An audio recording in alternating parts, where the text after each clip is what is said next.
Hello, everyone, and welcome back to Acquisitions Anonymous. This is the internet's #1 podcast on buying, selling, and operating small businesses. Today, we have our first ever Facebook deal. So Mills went sleuthing around on Facebook and found a businesses for sale by owner group on Facebook and found a wedding venue business for sale by owner. If you're with us on YouTube, you will just love the screen share on this one. You can see it looks like your grandma posted that her business was for sale and like no punctuation, but a whole bunch of detail actually. So we talk about the differences, or we talk about kind of the unique characteristics of businesses that depend on their real estate, and also revenue optimization when you can only sell events 52 days a year, because people usually get married on Saturdays and not usually in the winter. So it's even less than that. So this was a fun episode. We were also joined by Rand Larson from ScalePath, which is a community of small business owners, to help us review this one. So without further ado, I hope you enjoyed this episode of Acquisitions Anonymous.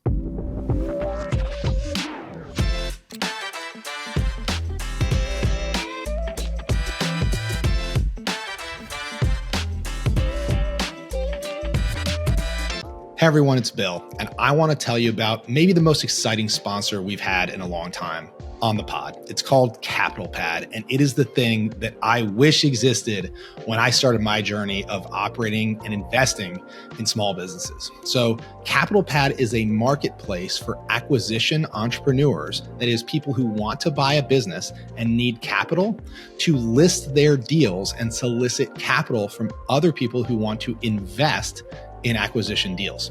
So if you want to back somebody buying a small business, CapitalPad is the place to do it. And if you want to buy a business and need capital, you can go on CapitalPad to be introduced to investors. So the really great thing too from the investor side is that CapitalPad takes care of all of the details that can get hairy with small business acquisitions. They handle standardized terms, standardized governance, standardized distributions, all upfront in black and white. Basically, CapitalPad professionalizes investing in small businesses. And the returns can be really, really good. I'm so stoked they exist. It's founded by my friend Travis, who is a phenomenal entrepreneur in his own right.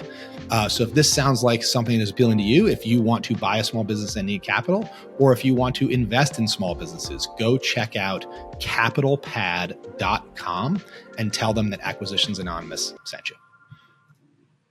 All right. Welcome back to Acquisitions Anonymous. We've got a fun guest today. We've got Rand Larson from ScalePath. Nice to have you, man. Thanks, Bill. Thanks, Mills. Thanks for having me, guys. So are you coming to us live from a van down by the river, or are you settled back into real person life now? No, we're settled back in. I came to Mills live from a van at his roofing company, so not quite down by a river, but I get those jokes every single time I go to and meet anyone new in a city. So frankly, I love them. I love those memes. Well, for the people that don't know what I'm talking about, can you tell them why I'm making fun of you for being in a van down by the river? Yeah, this is an old SNL skit from Chris Farley. And if I tried to explain the joke, it wouldn't make any sense and I would look like an idiot. So just look up Chris Farley, Van Down by the River, or just Van Down by the River, and you will see exactly what I'm talking about. It's hilarious. And you just did a 7-month road trip. Yeah. Technically 9. I bought the van in July, and from there just started driving around. I probably spent 3 weeks at home at the start, but then between September and April, I drove from, Cleveland, Ohio up to Madison, Wisconsin, zigzagged down the middle of the country, down to Austin, straight across to Florida, and spent the winter in Florida, and then up through South Carolina, your territory, and then finally back to Cleveland. Doing small business meetups all along the way, right? Yeah. Small business meetups. I think 20, 25 of them during that road trip. We've also done another 15 or 20 before that. So yeah, man, just spreading the gospel, own a small business, buy one, hopefully don't, overpay, and, spreading laughter and cheer through small business owners across the country. That's awesome. I love that you did that. You were just like, screw it, I'm going on the road. Bought a van and went and see everybody, like the whole community. Rand came through your town and had an event. It was sweet. Yeah, it was a ton of fun. And so, but you're not down by the river anymore. You're settled in and you just bought a business, right? Yeah, that's right. I bought Michael Girdley's business, ScalePath. Oh, who's so that guy? I don't know. I don't know. No one knows him. He definitely doesn't have several 100,000 followers. Not that I know. So I started our own peer group community while I worked with John Wilson. I started the peer groups for free. A buddy was, getting close to bankruptcy, and he was feeling incredibly lonely at the time. So I built him a peer group of other people buying businesses. Started another one for free. Ran those for free for a while, just as a thing I was doing while I was working with John. And then eventually took building these things seriously around October 2023. And then just recently, ScalePath was coming up for sale. They were looking for someone to steward the business for the next generation. And I thought there's a really ton of good win-wins there. We were good at peer groups. They were good at the online community side. They were really, really great at marketing. We had a pretty good product in a ton of ways. They had a bunch of products we did not have. We were better at peer groups, which they had, one of. So there's a ton of win-wins that happened with the deal. It was a really, really good. I mean, it fit like a glove. That's awesome. So now you see a ton of small business owners in ScalePath, which is why we wanted to have you on to talk about small businesses. So I have no idea the deal that Mills is going to show us cold today. We're on a tear lately of kind of weird, quirky, off the wall type deals. But I mentioned something, I think, on the last episode we recorded about, have you ever, I think I was asking Chelsea, has she ever seen a deal come from Craigslist? And she was like, no, I can't say that I have. I don't have a Craigslist deal today. So I searched high and low, and the best thing I got was a $39,000 highly successful painting contractor in Charlotte. But that was the biggest one I could find. But in my perusing, I did find something on Facebook. So this is some like U.S. business for sale by owner Facebook group, which I think anybody who has done a search has probably, gone down plenty of these like just random, rabbit holes. But this one kind of stood out to me for a few different reasons. It's in South Carolina. There's no way I'm going to read this whole description because while there is punctuation, it just reads like one giant sentence. But this is a opportunity of a lifetime, Jamie tells us. Seller financing available, 30-acre farm and profitable wedding and event venue and horse boarding business in upstate South Carolina. They are willing to sell 22 acres of the farm and a house without the venue if interested, but it's a 3,400 square foot wedding venue and event venue and a lucrative horse boarding venture with much more potential. It's a 4-bedroom, 4-bath house. And it's in upstate South Carolina. There's a whole kind of description here. I'm not going to read all this, but I'm going to just pull up a picture really quick that kind of helps paint for our not listeners. You're missing out. If you're viewers, this is a beautiful place. It's very picturesque, like rolling hills. There are, let's see, there's some more pictures. It's like this cool metal barn. Everybody's wearing cowboy hats. There's all these like really nice pictures, of people getting married on this property. If you're into horses, this looks like very picturesque.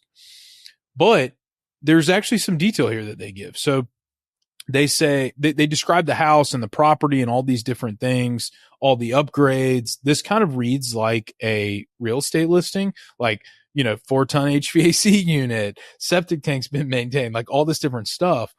But they say they're open to seller financing, but they have a balance of a current mortgage, which is Bill's favorite thing to key in on is, pay me what the balance of my mortgage is.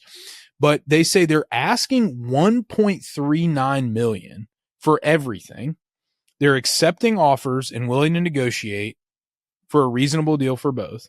There's $542,000 left on the balance of the mortgage. And they're saying that they would basically give you 5 to 10 years until interest rates come down to refinance. But they want a cash out to be able to pay off the mortgage. Current mortgage is at 3.99%, monthly mortgage payment of $3,474 a month. Property taxes are only $3,400 for the entire year. And they're saying if you're a serious inquirer, they'll send you financial info on the business if you sign an NDA and have proof of cash down payment or financing pre-up. This is a for sale by owner Facebook page. And there's this person, Jamie Lee Bowling, who posted it. Literally business for sale by owner Facebook.com/business for sale by owner. Yes. It's like the perfect storm, you know, a stream of consciousness post on Facebook. Hmm. But it says like, I have seasoned recommendations that will increase revenue by 40% with a 24 to 35% gross profit, but you got to spend 40 grand to upgrade it. Like blah, blah, blah. So like, okay, so this is a farm, right? Like this is a piece of property on which they've got a lot of hustles, right? Yes. They've got a wedding venue hustle. They've got a horse boarding hustle. I mean, who knows what other sort of hustle? How many acres is it, Mills? It's like 30 something acres. It's 30, but they're selling 22. Well, like, no, that's if you don't buy the venue. I think it's like just if you buy the house without the venue, it's 22 acres, but altogether it's like 30. I think it's like 30 something acres. And there's no numbers behind the revenue and profitability of the wedding venue. No. Okay. So there's some there. That would be helpful. If we knew that, Yeah. But I have, so what's interesting, I actually looked at a couple wedding venues at one point, because it can be, you know, if you have a big chunk of land, you can live on some of it, you can run the venue on some of it, and then turns the whole thing into a business. But there's a lot of people that try, the first thing you got to know if you're ever going to buy like wedding venue or whatever, so a business like this that depends on its real estate, first thing you got to know is what is the real estate worth just on its own, right? So you need a realtor that specializes in this market to just tell you what this real estate is worth. And what I have seen a lot of times is that what the seller does is they look at it and they go, what's my real estate worth?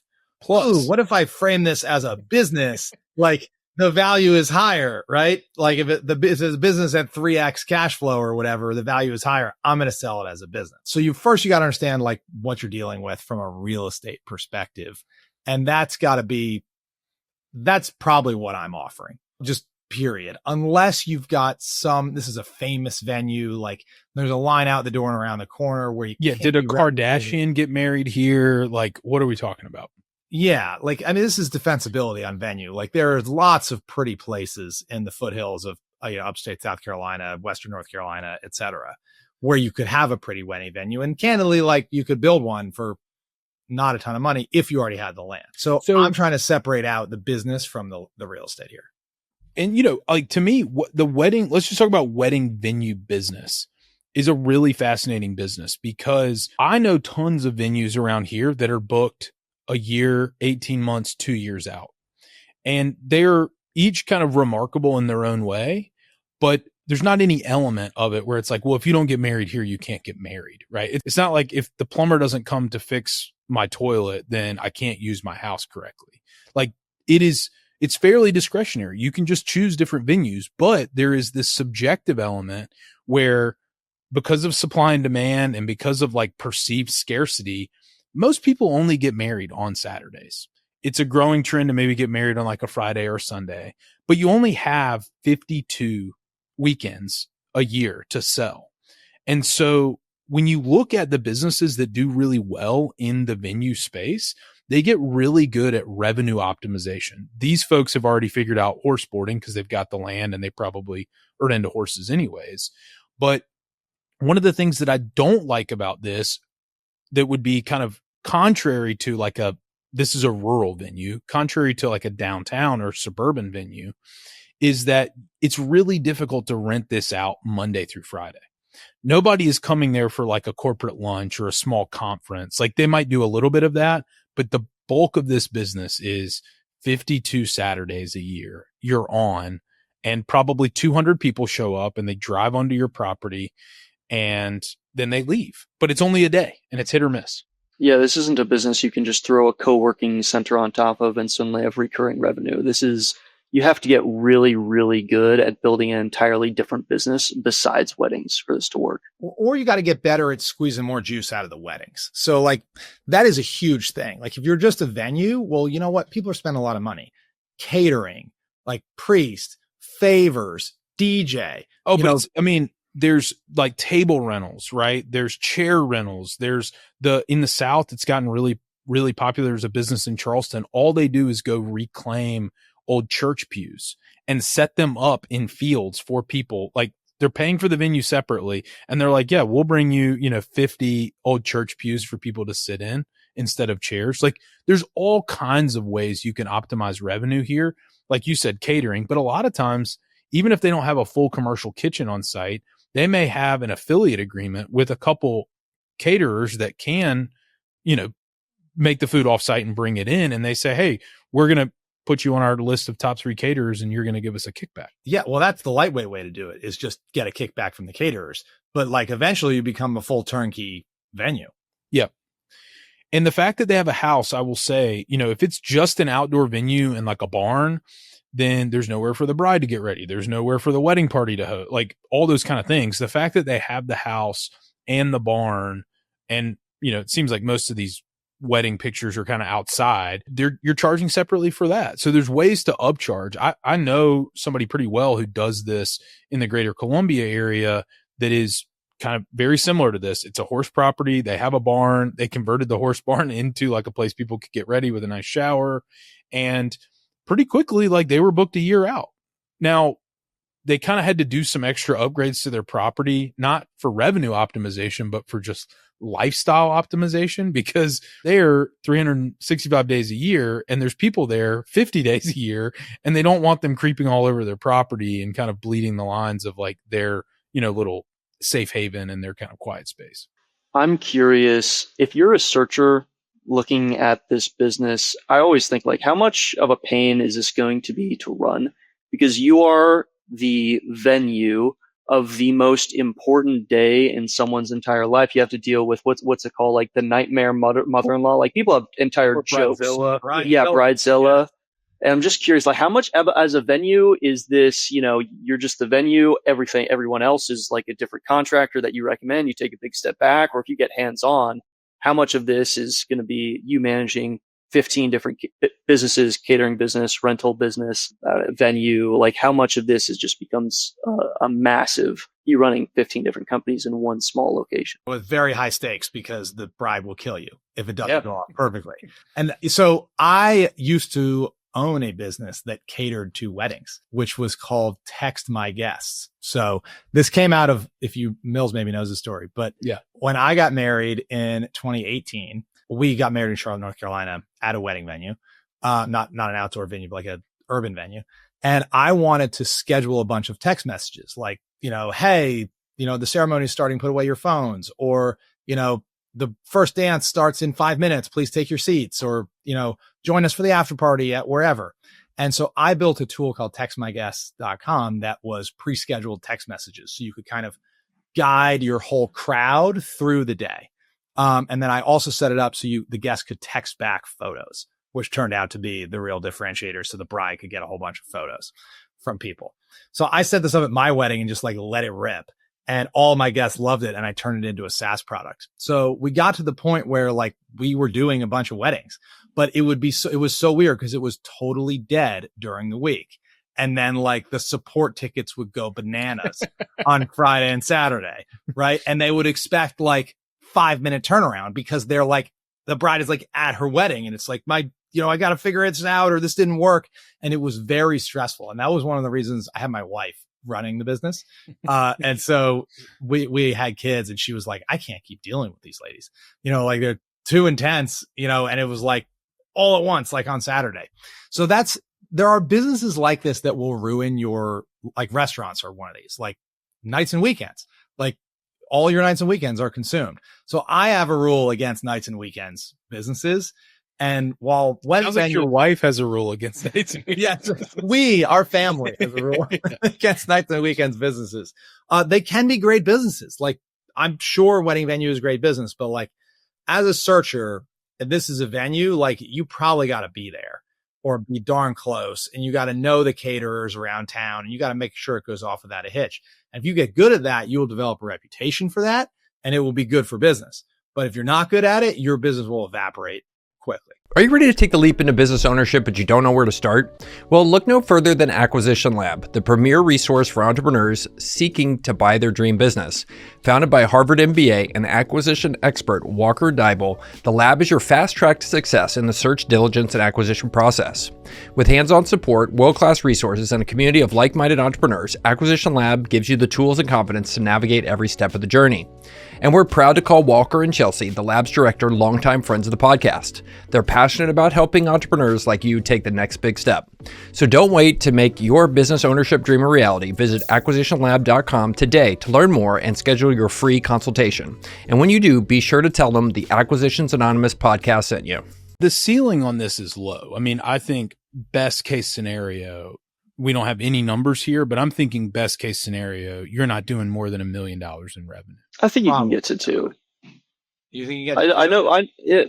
So the upstate South Carolina thing throws me off. I know Nick Anderson. He's in Salt Lake City, and their metro's huge. He's in Spanish Fork. They've got, I think, 3 or 4 locations, one near Salt Lake City, another Provo, and his business is doing well. But I do wonder what the average revenue of one of these venues is. I wouldn't guess it's above 2, but I thought it was going to be much larger than 1 million. Couple data points. Like, we rented like a nice venue in a good part of Charlotte, and I think this was also in 2018. I think it was $7,000, but that came with like chairs. That was like everything you need. That was not food. That was not band. That was not anything. That was just like the room and the chairs and the climate control and stuff, right? Like the tablecloths and like all that stuff. And that was $7,000. You know, there's a lot more you spend money on. So like, yeah, but you only, you multiply that by 50 weekends. If you're doing that, you're making what, $350,000. Yeah. So that's $350,000. Like, that's sort of the best. That's your core business. That's your core business. If you only rent the property. Now, maybe, I don't know, maybe this commands more. It's a farm. It's bigger. You can ride a horse, take a picture on a horse if you're the bride. I don't know. But like, maybe not also, because my $7,000 is the urban data point. This is definitely. Yeah, I think it's lower. Yeah, I think it's probably lower, but there's some extra revenue that, you know, could be extracted. But again, the trade-off is you're probably not doing corporate lunches, you know, on a Thursday for like a lunch and learn for 2 hours or something like that. And I was going to say the extra, $1 million we're missing is not coming from horse boarding. I really doubt it. But I like this though, in terms of somebody took something, they made it virtually out of nothing, right? And they, other than the cost of the dirt and the upgrades, building the barn, renovating the house, all those things, they have really probably created the highest and best use for this property and this asset. That is the question in real estate all the time, is what is the highest and best use? There's not going to be an airport here, right? There's not going to be a 300 unit apartment complex.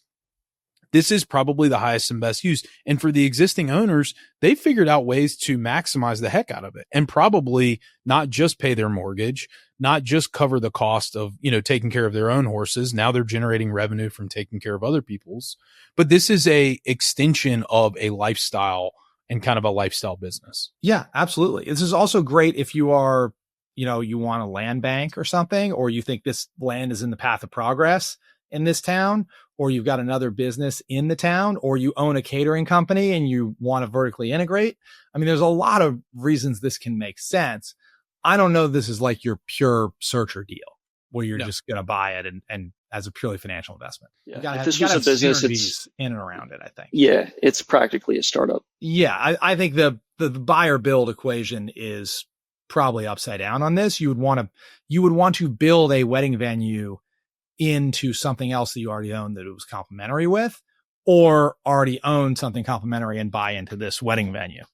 I'd want to know what the land is worth before I went any farther at all, and how truly unique it was. The thing that I like about this and what it highlights is, one, this is Facebook for sale by owner, and this is a decent sized business. This is not the Craigslist $39,000 painting contractor.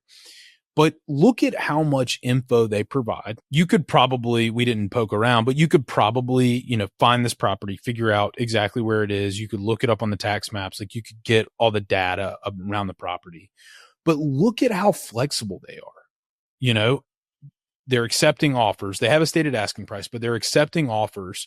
And then look at how flexible they've insinuated the structure could be, which is the one thing that I really like about for sale by owner. It's a double-edged sword and there's a lot of negatives that come with it, but they're basically like giving you a layup. If you wanted this deal and this was something that was like really exciting and attractive to you, they're basically saying, we will float the existing mortgage for you for 5 to 10 years. We'll seller finance another tranche of this. And then you just bring some pre-agreed upon amount of, you know, down payment. Like, where else that doesn't happen on the open market for, you know, $1 million EBITDA businesses. But if this didn't have a low TAM, if this didn't have, you know, like a geographically constrained, you know, low ceiling on the revenue of the business, and it was for sale by owner, you could take something, tie it all together, close on it, and then really scale potentially, you know, if the circumstances were different. I like how much it highlights that flexibility. Yes, I agree. I mean, I love it too when people start negotiating against themselves in the listing. Like, here's exactly what, you know, we're going to finance. Here's exactly the minimum amount of cash out we need. And then here's our dollar for dollar, how much our mortgage is a month. Yeah. Yeah. Which is probably one rental. You know, it's probably one weekend pays their mortgage. That's a good point. $400. You know, and that's probably how they got started, right? Like, they had this land or they bought this land and said, geez, we got to barely do it. And it breaks even, which is sort of the problem, right? There's like no moat. Yeah. In wedding venue at all, unless you've got a truly unique property. And that's what's hard to tell. You got a truly unique property or a truly unique reputation, like a Kardashian got married there or something. Which is, I think, indicative of this whole industry, because like you look at wedding photographers, you're kind of going, okay, I know somebody that used you, you come highly recommended, you don't have a ton of availability. There's a lot of perceived value in just what is the price point. If somebody's willing to do your wedding photography for $200, you kind of don't expect that much. But if they're going to charge $20,000, you know what, you're not getting like references. You're just looking at their portfolio and going, it looks really good. Just because it looks really good, you're banking on the fact that they're going to get every shot perfect for your wedding. But there's not really a lot of transferable goodwill. Once that like husband, wife, couple, photographer, whatever, once they're done, and I've known tons of wedding photographers who do this, and they're like, we just got tired of working Saturdays and nights and weekends on weddings, and we wanted to do something else. But they made a great living in the meantime, and they just kind of churn a lot. Mm-hmm. All right. I think we've beaten these boarded horses today. So what do you guys think? Thumbs up, thumbs down? Rand, what do you think? It's a thumbs up for the right person, but that person is pretty rare. The for sale by owner is interesting because it seems like you can, you call it negotiating, but you can probably get some favorable terms. But for most people, I don't see this for most people being worthy of a startup. I think you already have to have a business where you know how to greatly improve wedding venues just like this, or you already run a business that you can plug in and fill in the other days of the week where, you know, the real estate is not being used. I think it's those couple people, and they'll probably be able to get good terms because it's for sale by owner. But for most people, I'm curious if you guys disagree, but I don't think this is worth buying unless you want to get into the wedding venue business quickly. Agree. Even still, I mean, quickly, like, you can tilt up one of these metal barns. Like, I think having the right property is the key. And then you just get on Google and you can probably start turning up clients. You call the wedding planners in town, and, you know, pretty soon you're there. There was this great business that had some friends who worked at that was called My Big Fake Wedding. And instead of doing like going around and doing like the bridal shows and all that kind of stuff, they would throw a fake wedding, and they would have all these vendors come. They would have like the photographer, they would have the flower person, they would have the cake person, and they would do like a mock wedding. And it was this huge referral generation source. And they would do like pop-up events all over the country and just go and solicit vendors and generate revenue that way, and then farm it all out. And the kind of core of their business was that they weren't geographically constrained, but it's amazing the things you can do with like a little ingenuity, especially around Bill. One of the first episodes we did, I think like 3.5, 4 years ago, we talked about being adjacent to a large transaction as like a real force multiplier for pricing power. Being like, if you wanted to rent chairs for a corporate event or you wanted to rent chairs for a wedding, everything with the wedding tagline is like arbitrarily higher. And so there's something about this. It's thumbs down for me just because I don't want a nights and weekend business. It is in South Carolina, so that's intriguing, but it's thumbs down for me. But there's just some like curiosity that just pulls at my, at the back of my head that goes, there's got to be something there. There's some way to extract value. And it really just gets my juices flowing. I'm curious. It's interesting. I'm curious what you guys would think about this. I just asked ChatGPT, so we'll get the ChatGPT report in just a second. But I'm curious if weddings, like large, big weddings, you getting a big fancy venue, bringing a bunch of people in. I sort of think it's the modern day, like it's the Instagrammable thing, where that's where a lot of people like they want a big wedding and they want a ton of pictures to show it off online. They want it to be like a real event. I'm not sure 20 years ago whether this was very common or whether it's more common now. And I'm also curious if Gen Z is going to keep following the trend, because it seems like they're doing a lot of things differently even than just millennials. They're like, hey, we don't have any money. We don't want to spend it. We don't care about social media as much. We want to go to the trades. I'm not sure how much this is really true. And I'm curious if it also means like, no, we're going to get eloped. Screw wedding venues, screw spending $50,000 on a wedding.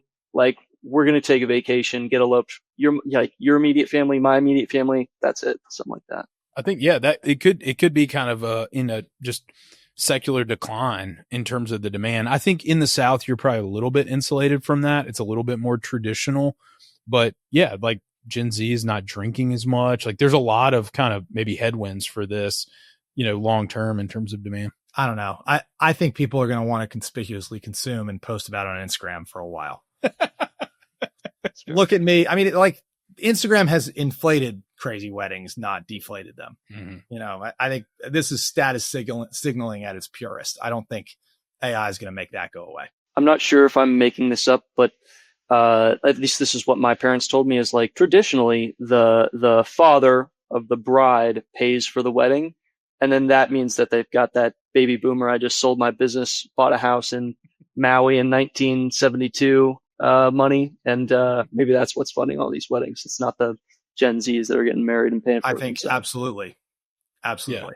Yeah. Oh, yeah. Yeah. All right. That was fun, Rand. Thanks for joining us, man. Thanks for having me. Your knowledge and your experience to bear. Rand, will you just drop like 10 seconds about ScalePath? Because people are probably business owners that listen to this. Yeah. It's joinscalepath.com. We're a community of small business owners. We've got over 50 members who've all acquired their businesses, lots of local service business owners, professional tradespeople in there. We build individual peer groups with around 7 other members that will meet once a month for a couple hours. And we got online community, weekly expert calls, Michael Gridley's office hours. He's still involved. He's still a partner. So check it out. Apply at joinscalepath.com. All right. Well, awesome. Thanks for being here, Rand. And thanks for listening to Acquisitions Anonymous. If you like this episodes, hop on our website at acquanon.com. We're pushing 400 episodes now, all indexed by industry. So if you're into wedding venues or construction companies or e-commerce businesses, we have covered it on the pod. acquanon.com. We'll see you over there.